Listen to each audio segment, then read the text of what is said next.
बच्चों, आज हम लोग अपने ग्राफ में आगे की सीरीज में देखेंगे कि इनवर्स फंक्शन का हम लोग ग्राफ कैसे बनाएंगे। अभी तक हम लोगों ने y is equal to X, Y is equal to x square, Y is equal to x cube, इन सब चीजों का ग्राफ देखा। अब आज हम लोग इनवर्स फंक्शन, इनवर्स मतलब y इज इक्वल टू, जैसे मान लो ये हमारा y is equal to X है, तो y is equal to 1/x, ठीक है। तो ये इसका क्या है, इनवर्स है बच्चों, है ना। अब देखो, कभी कभी आप लोगों को मैं और थोड़ा सा बेसिक्स में लेके चला जाता हूं। जैसे मान लो कि आपको कभी कभी ये लगता होगा कि ये इंटरसेप्ट क्या है, x इंटरसेप्ट क्या है। तो देखो x इंटरसेप्ट, जो x कोऑर्डिनेट्स हैं वो हमारे x इंटरसेप्ट कहलाते हैं, और जो हमारे y कोऑर्डिनेट्स हैं वो हमारे y इंटरसेप्ट कहलाते हैं, है ना। x एक्सिस और y एक्सिस पे ये हमारी पॉजिटिव x एक्सिस है, ये सब आपको पता ही है, और ये हमारी पॉजिटिव y एक्सिस है। और जब हम लेफ्ट साइड जाएंगे तो ये हमारी नेगेटिव x एक्सिस है, और जब हम डाउनवर्ड जाएंगे तो ये हमारी negative y axis, negative y है, ठीक है। तो और ये जो क्वाड्रेंट है ये हमारा फर्स्ट क्वाड्रेंट कहलाता है, जो कि इस पे जो पॉइंट्स मिलेंगे आपको वो पॉजिटिव और पॉजिटिव ही मिलने वाले हैं, है ना। इधर जो आपको कोऑर्डिनेट्स मिलने वाले वो सारे के सारे क्या मिलेंगे, देखो x नेगेटिव होगा और y पॉजिटिव होगा, ठीक है। जब हम थर्ड क्वाड्रेंट में आएंगे तो दो के दोनों क्या हो जाएंगे, नेगेटिव हो जाएंगे, क्योंकि यहाँ पे x भी नेगेटिव है और y भी नेगेटिव है ना। लेकिन जब हम लोग अपने फोर्थ क्वाड्रेंट में जाएंगे, जैसे ही हम फोर्थ क्वाड्रेंट में जाएंगे तो आप देखोगे कि x हमारा पॉजिटिव दिख रहा है और y हमारा नेगेटिव दिख रहा है। तो यहां से आपको क्वाड्रेंट के बारे में नॉलेज हो गई, ठीक है, कि फर्स्ट क्वाड्रेंट में दोनों के दोनों पॉजिटिव हैं, सेकंड क्वाड्रेंट में एक नेगेटिव एक पॉजिटिव है, थर्ड क्वाड्रेंट में दो के दोनों नेगेटिव है, और फोर्थ क्वाड्रेंट में एक पॉजिटिव और एक नेगेटिव है, ठीक है। तो ये हमारा कोऑर्डिनेट सिस्टम कहलाता है, और इसी कोऑर्डिनेट सिस्टम पे हम अपने कोऑर्डिनेट्स जो भी हमारे फंक्शंस होते हैं उनको हम ड्रॉ करते हैं, ठीक है। तो ड्रॉ करने के लिए हमको क्या चाहिए होगा, पॉइंट्स चाहिए होंगे, और इन्हीं पॉइंट्स की हेल्प से हम क्या करते हैं, ग्राफ को ड्रॉ करते हैं। और हर ग्राफ की अपनी एक स्पेशल कैरेक्टरिस्टिक्स होती है, ठीक है। जैसे हमें पता है कि y is equal to 1/y is equal to x की अगर मैं बात करूं, ठीक है, that is passes through the origin. ये हमने कहां से लिया, ये हमने लिया स्ट्रेट लाइन से, ठीक है। अब ये हमने स्ट्रेट लाइन से लिया y is equal to x और y is equal to 1/x, ये इसका क्या है, इनवर्स फंक्शन है।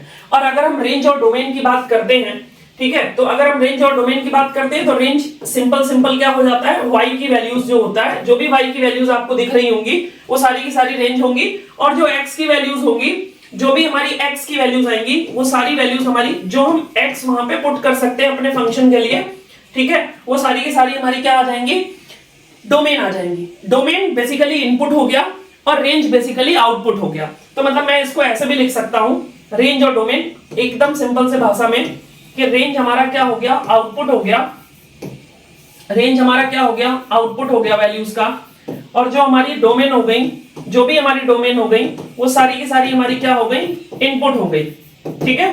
तो जो रेंज हो गया वो हमारा आउटपुट हो गया, और जो डोमेन हो गया वो हमारा इनपुट हो गया। यानी हम किसी फंक्शन में क्या इनपुट देंगे और उसका क्या आउटपुट मिलेगा, क्या रिजल्ट मिलेगा, वो डोमेन बताएगा, वो आउटपुट हमारा रेंज बताएगा और डोमेन हमारा इनपुट बताएगा। जैसे एक एग्जांपल ले लो, अगर हम मान लो जूसर में एप्पल डालेंगे तो हमें एप्पल का जूस मिलेगा, तो एप्पल हमारा यहाँ पे इनपुट हो गया, और जो एप्पल का जूस मिल रहा है वो हमारा आउटपुट हो गया। तो ये सब हमारे फंक्शंस, और मिक्सी हमारी क्या हो गई, यानी जूसर मिक्सचर हमारा क्या हो गया, वो हमारा एक फंक्शन हो गया, ठीक है। तो इस तरीके से हम समझ सकते हैं। तो ये हमारा कोऑर्डिनेट सिस्टम है, और इसी कोऑर्डिनेट सिस्टम में हम क्या करते हैं, अपने ग्राफ को बनाते हैं।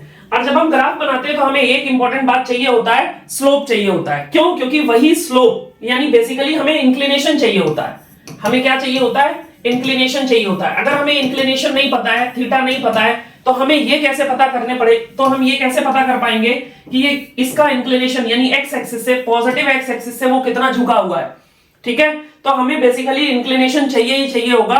यानी कि अगर हमें स्लोप नहीं पता है तो फिर हम ग्राफ इस x और y एक्सिस के अबाउट नहीं बना सकते, ठीक है। तो m जो होता है ये हमारा स्लोप होता है, ठीक है। वैसे तो हम स्ट्रेट लाइन अभी पढ़ा नहीं रहे हैं आपको, ठीक है, लेकिन ये सब आप स्ट्रेट लाइन में पढ़ेंगे।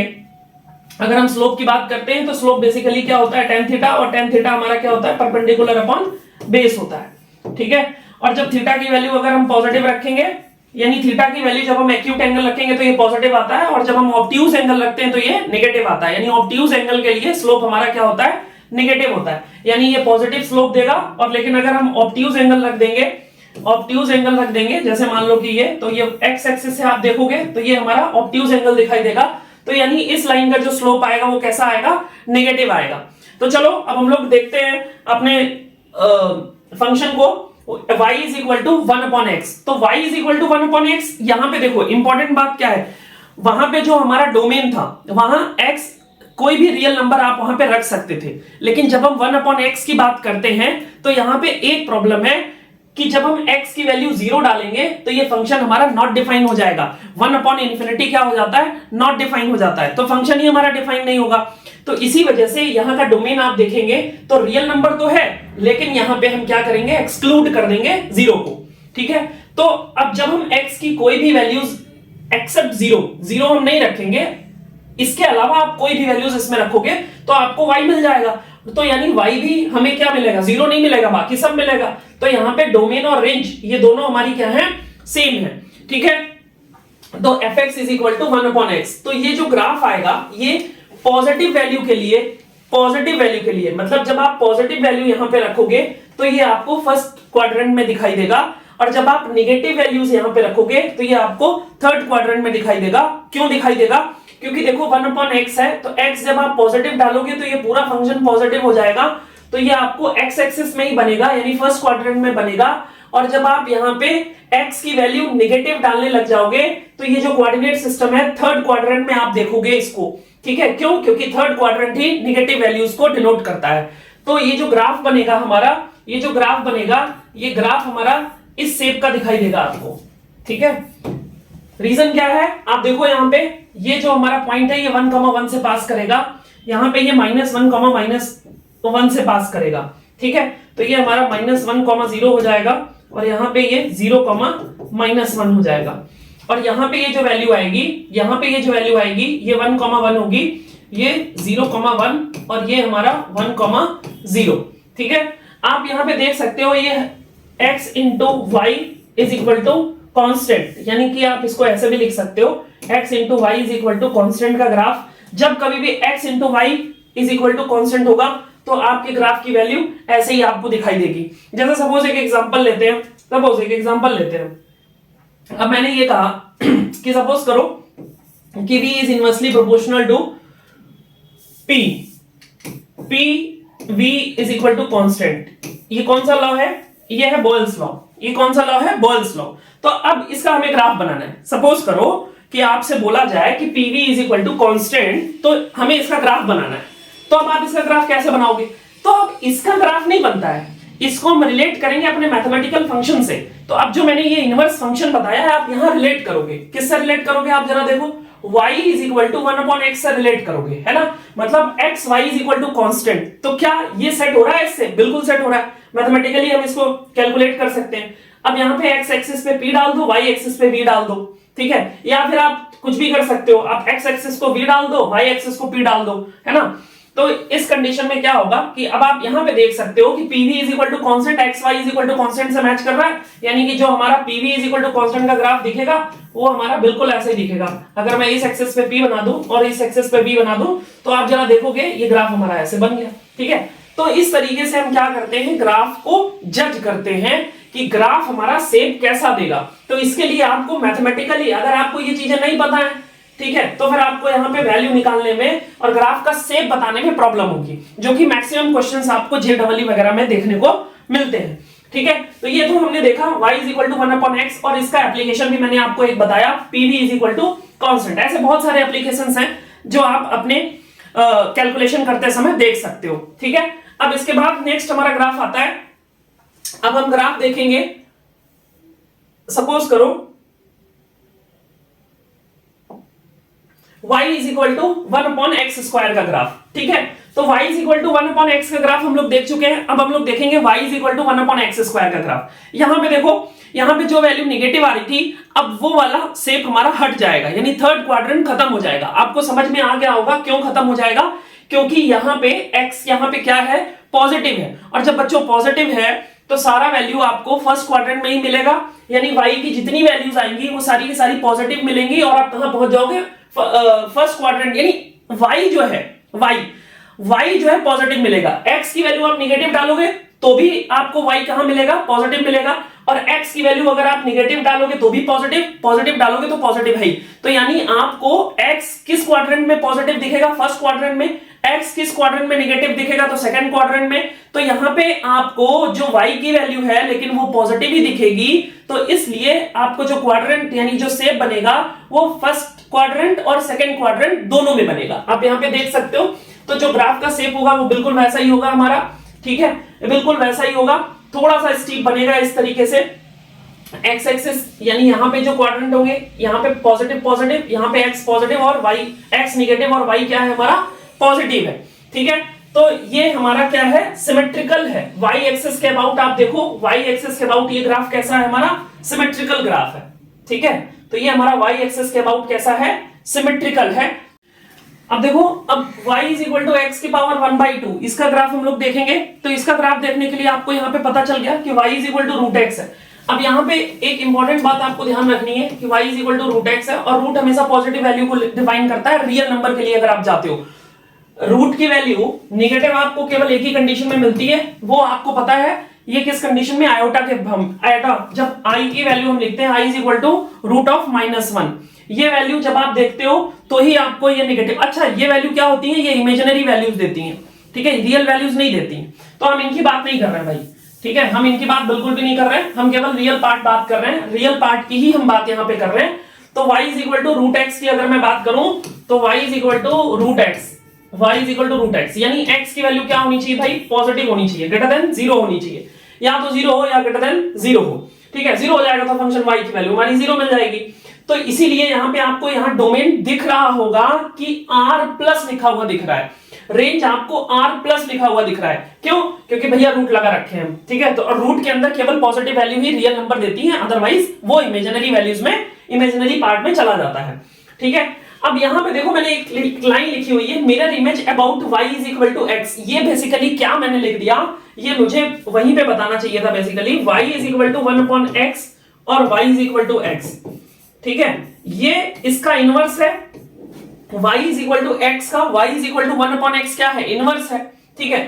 तो अब ये जो इनवर्स है, मतलब कहने का मतलब ये है कि y बराबर x जब हम ग्राफ बनाते हैं तो आपको समझ में आएगा। आपको डोमेन इसका 0 टू इन्फिनिटी, रेंज आपको इसका 0 टू इन्फिनिटी, ये चीजें आपको क्लियर हैं। अब हम इसका ग्राफ देखो बनाते हैं। इसका ग्राफ देखो हम लोग कैसे बनाएंगे, ग्राफ बहुत इजी है। सबसे पहले हम लोग क्या करेंगे, देखो x एक्सिस और y एक्सिस ड्रॉ कर लिया। अब हमने यहां पे क्या करा, एक y is equal to x बनाया। आप यही ग्राफ समझिएगा, ठीक है, कि कैसे हम ग्राफ को देखते हैं, है ना। तो y is equal to x हमने बनाया। अब y is equal to x square, बहुत ध्यान से देखना, y is equal to x square का ग्राफ तो सबको पता है, ये सब बिल्कुल पता है। देखो लो, ये बन गया, ये y is equal to x square का ग्राफ बन गया, ठीक है। अब लेकिन अगर मैं यही कर दूं y is equal to root x, ठीक है। अब इसमें क्या करना है, अब आप देखो y is equal to x square, और अगर मैं ऐसे देखूं तो ये x is equal to root y दिख जाएगा, ये वाला, ठीक है। तो इसका मतलब अगर मैं इसको उल्टा कर दूं, यानी कि रिवर्स कर दूं, इसका मतलब क्या हुआ, इसकी मिरर इमेज अगर मैं ले लूं तो इसकी मिरर इमेज देखो, ये आपको इसकी मिरर इमेज दिखेगी, ठीक है। तो ये आपको इसकी क्या दिख गई, मिरर इमेज दिख गई, ठीक है। तो यही चीज यहां पे मैंने लिखा है आपको कि mirror image about y is equal to x axis, ठीक है। तो ऐसे ही ये वाला जो ग्राफ है, ये वाला, ठीक है, ये y is equal to x square का ग्राफ है, और ये वाला जो ग्राफ है y is equal to x की ये लाइन है, और ये वाला जो ग्राफ है ये y is equal to x square का है, और ये y is equal to root x का ग्राफ हो गया। आप देख सकते हो इस वाली y is equal to x के अबाउट ये वाली जो लाइन है, ये आपस में क्या है, मिरर इमेज है, ठीक है। तो इसी तरीके से आप y is equal to x cube कर सकते हो, थोड़ा सा और ये स्टीप होता चला जाएगा, ठीक है, y is equal to x cube का ग्राफ। तो अब आपको क्लियर हो गया कि y is equal to x square और y is equal to root x का ग्राफ आप कैसे प्लॉट करोगे, ठीक है, इजी था। चलो नेक्स्ट चलते हैं, ठीक है। कोई डाउट तो होगा नहीं इसमें, अगर कोई डाउट होगा तो आप नीचे कमेंट करके बता दीजिएगा, हम इसको नेक्स्ट वीडियो में क्लियर कर देंगे, ठीक है। चलो नेक्स्ट देखो, अब हम आते हैं अपने मॉडुलस फंक्शन में, जिसमें बहुत सारे लोगों को डर लग जाता है ना। जबकि देखो मॉडुलस बहुत सिंपल है, मैं आपको फिर से एक बार क्लियर कर दूं कि मॉडुलस फंक्शन बेसिकली क्या है, कि बहुत सारे लोगों के दिमाग में ये आता है कि यार ये तो हमेशा पॉजिटिव देता है, फिर ये क्या लाइन है। भाई एक बात ध्यान से सुन लो, मॉडुलस का मतलब ये है एब्सोल्यूट वैल्यू, ठीक है। मॉडुलस का मतलब है एब्सोल्यूट वैल्यू, और एब्सोल्यूट वैल्यू में वो बात तो ठीक है आपकी कि हम x की वैल्यू पॉजिटिव डालते हैं या निगेटिव डालते हैं तो आपको y की वैल्यू पॉजिटिव मिलती है, इसीलिए जो इसका ग्राफ बनता है वो आपको इस तरीके से बना हुआ दिखाई देता है। ठीक है, मतलब कैसा बना हुआ दिखाई देता है आप देखो जरा, आप जब मैं अगर लिखूं यहां पे y is equal to mod x, ठीक है, तो y is equal to x कब होगा, जब x की वैल्यू ग्रेटर देन 0 होगी। y is equal to x कब होगा, जब x की वैल्यू ग्रेटर देन 0 होगी। ठीक है, तो यानी कि ये y is equal to x की value greater than 0, first quadrant में हम आ गए। और जब हम x की वैल्यू नेगेटिव लेंगे तो y लेकिन हमें पॉजिटिव मिलेगा क्योंकि एब्सोल्यूट वैल्यू हमें लेनी है, तो यानी कि जो हमारा रेंज हो गया वो हमारा पॉजिटिव आ रहा है, तो यानी कि हमें नेगेटिव साइड जाना पड़ेगा, यानी y is equal to minus x के साइड जाना पड़ेगा। ठीक है, तो ये जो हमारा मॉडुलस का ग्राफ है वो हमारा ये शेप निकल करके आता है, यानी y एक्सिस और x एक्सिस के अबाउट ये एंगल हमारा कितना रहेगा 45 और ये टोटल एंगल हमारा कितना रहेगा 135 डिग्री। ठीक है, तो इस तरीके से मॉडुलस x का ग्राफ अगर हमें बनाना हो तो हमारे दिमाग में ये फटाफट रहना चाहिए कि मॉड x का ग्राफ हमारा कैसा दिखेगा, ऐसा दिखेगा। ठीक है, बाकी हम डिफरेंशिएबिलिटी और कॉन्टिन्यूटी वो हमारा मैथ का टॉपिक है, हम यहाँ पे सिर्फ प्योर ग्राफ की बात कर रहे हैं। यहाँ पे हम differentiability, relations and functions, onto, into, reflexive, bijective, surjective, हम इन सब चीजों का डिस्कशन यहाँ पे नहीं कर रहे हैं, हम सिर्फ और सिर्फ ग्राफ की बात कर रहे हैं, प्योर ग्राफ की बात कर रहे हैं। हम ऐसा मान रहे हैं कि ये सब सारी चीजें आपको आ रही होंगी, और अगर आपको इन सब को प्रॉब्लम है तो आप ये भी आप कमेंट करके बता दीजिएगा, तो हम इसका सेपरेट वीडियो अलग से बना देंगे। ठीक है, तो y is equal to mod x का ग्राफ इस तरीके से ये वाला जो शेप है ये हमारा बनता है। फिर हम मॉड पे मॉड लगा देते हैं, है ना, आपने देखा होगा मॉड पे मॉड लगा देते हैं, है ना। इसको सर कैसे करेंगे, यहाँ -1 कर देते हैं, इसको कैसे करेंगे, फिर यहाँ पे मॉड लगा देते हैं तो इसको कैसे करेंगे, है ना। तो ये सारी चीजें हैं, ये सारी चीजें हम लोग इसी बेसिक से देख सकते हैं, ये सब हम डिस्कस करेंगे। आपको मॉडुलस फंक्शन स्टैंडर्ड, ये हमारा स्टैंडर्ड यानी ग्राफ का जो स्टैंडर्ड वर्जन आएगा उसमें हम ये सारे कॉम्प्लेक्स ग्राफ डिस्कस करेंगे। अभी हम सिंपल ग्राफ का डिस्कशन कर रहे हैं, ठीक है, अभी हम यहाँ पे स्टैंडर्ड वर्जन नहीं डिस्कस कर रहे हैं इसका ग्राफ का। ठीक है, तो घबराइएगा नहीं, हम इसका स्टैंडर्ड पार्ट भी लेकर के आएंगे, जिसको देखना होगा वो देखेगा। ठीक है, तो ये हमारा मॉड x का ग्राफ है। यहाँ पे देखो, जब कभी भी आपको क्वेश्चन दिखेगा तो आप डायरेक्ट ये मत करिएगा, आपको हमेशा y is equal to mod x, इसको एज अ रेफरेंस दिमाग में रख लो। ये जो रेफरेंस वर्ड है ये बहुत इंपॉर्टेंट है कि जब भी आप y is equal to mod x देखो तो आप क्या करो, y इज इक्वल टू जैसे ही आप मॉड x देखो तो आप सबसे पहले ये वाली चार्ट लिख लो। छोटा था, है ना, है तो बहुत छोटा, लेकिन ये बहुत जो क्वेश्चंस आएंगे जो कि बहुत टफ क्वेश्चंस आपको लगेंगे मॉड पे मॉड, उनमें ये बहुत हेल्प करता है आपकी। ठीक है, मैं आपको क्वेश्चन भी करके दिखाऊंगा, क्योंकि यहाँ पे हम केवल ग्राफ का डिस्कशन है, इस वजह से हम वो क्वेश्चंस ले नहीं रहे हैं। ठीक है, आप केवल ग्राफ पे फोकस करो। अभी y is equal to mod x की अगर मैं बात कर रहा हूं तो x कब आएगा, जब x पॉजिटिव होगा, -x हम कब लेंगे, जब x हमारा नेगेटिव आएगा। ठीक है, तो अब यहाँ पे देखो, डोमेन जो है वो हमारा रियल नंबर हो गया, रेंज जो है वो हमारा 0 टू इन्फिनिटी हो गया। ठीक है, अब हम बात कर लेते हैं प्रॉपर्टीज ऑफ मॉडुलस की। तो प्रॉपर्टीज ऑफ मॉडुलस बस हमने 2 लाइन लिख दी है। ठीक है, तो absolute value of x plus y, ये माइनस भी हो सकती है, x minus y, that is always less than mod x plus mod y। ठीक है, x plus y that is always greater than or equal to modulus of x minus modulus of y।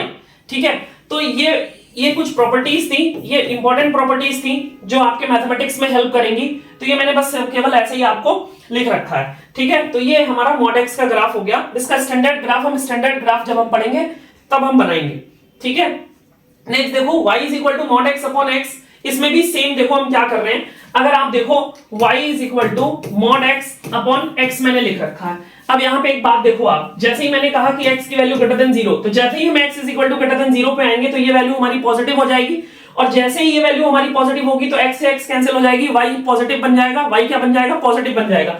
अब यहाँ पे जरा देखो आप, अब यहाँ पे रेंज क्या दिख रहा है, +1, रेंज आपको कैसा दिख रहा है, +1 दिख रहा है ना। ठीक है, और जैसे ही देखो x की वैल्यू हम नेगेटिव लेंगे, यानी x की वैल्यू हम लेस देन 0 लेंगे, y की वैल्यू हमें नेगेटिव मिल जाएगी, यहाँ पे हमें क्या मिल जाएगा, +1, तो y की वैल्यू हमारी क्या मिल गई, नेगेटिव हो गई, यानी रेंज हमारा क्या बन गया, -1 बन गया। और बाकी तो फिर अगर हम नॉर्मल इसको कैंसिल आउट कर रहे हैं, ठीक है, तो ये कैंसिल होकर के 0 वैल्यूज भी देगा। ठीक है, तो यहां से डोमेन हमारा रियल नंबर और रेंज हमारा -1, 0 और +1। ठीक है, तो ये हमारा ग्राफ बन गया y is equal to mod x upon x का। अच्छा, इसका ग्राफ अगर हम बनाएंगे, इसका ग्राफ बनाएं तो इसका ग्राफ देखो कैसे बनेगा। +1 -1 और 0। तो इसका ग्राफ देखो, ये वैल्यूज हमें y की वैल्यूज पता है, यानी कि ये ग्राफ हमारा कुछ इस तरीके से आपको देखने को मिलेगा। ये y +1 का ग्राफ हो गया, ठीक है, और ये y -1 का ग्राफ हो गया, और ये तो हमारा 0 है ही, ठीक है। तो x एक्सिस और y एक्सिस, ठीक है। तो इस तरीके से आप देख सकते हो, ये हमारा क्या बन गया, ग्राफ बन गया, ठीक है। अब नेक्स्ट देखो, ठीक है। अब नेक्स्ट देखो, नेक्स्ट हम लोग ग्रेटेस्ट इंटीजर फंक्शन की बात करते हैं। इसमें भी बहुत सारे लोगों को प्रॉब्लम होती है कि ग्रेटेस्ट इंटीजर फंक्शन, अब हम लोग ग्रेटेस्ट इंटीजर फंक्शन पढ़ते हैं, इसमें बहुत सारे बच्चों को डाउट रहता है कि ग्रेटेस्ट इंटीजर फंक्शन क्या है। तो देखो भाई, ग्रेटेस्ट इंटीजर फंक्शन x की, नाम इसका ग्रेटेस्ट इंटीजर फंक्शन है, लेकिन जो x की वैल्यू हम लेते हैं वो मिनिमम वैल्यू लेते हैं। मतलब मिनिमम वैल्यू क्या लेते हैं, इसका मतलब क्या है, इसका मतलब ये है कि आप देखो यहां पे जो x है हमारा, जैसे मान लो कि ग्राफ पे आ जाओ, यहां पे मैं ग्राफ बना रखा हूं, तो आप देखो ये वैल्यू है 1, और 1 से 2 में जो हमारा फंक्शन इंक्लूड कर रहा है वो 1 कर रहा है। यानी जैसे ही 1 और 2, मान लो मैंने यहां पे लिखा ग्रेटेस्ट इंटीजर 1.99, ठीक है। अब ये देखो, ये वैल्यू 1 से 2 के बीच में है, लेकिन जैसे ही मैंने इसमें ग्रेटेस्ट इंटीजर फंक्शन लगा दिया, ये वैल्यू लेफ्ट साइड शिफ्ट हो जाएगी, यानी कि जो हमारा y आएगा ये y = 1 देगा। तो इसीलिए ये जो एरो है ये हमारा लेफ्ट वर्ड है, लेफ्ट साइड है, वो जो वैल्यू है वो 1 देगी, यानी 1 से लेकर 2 तक की सारी वैल्यूज, यानी ये तो 2 वैल्यू है, ये एक्सक्लूडेड वैल्यू है, ये जो 2 वैल्यू है ये हमारी एक्सक्लूडेड वैल्यू है, ये 2 इंक्लूडेड वैल्यू में नहीं आएगा, ठीक है।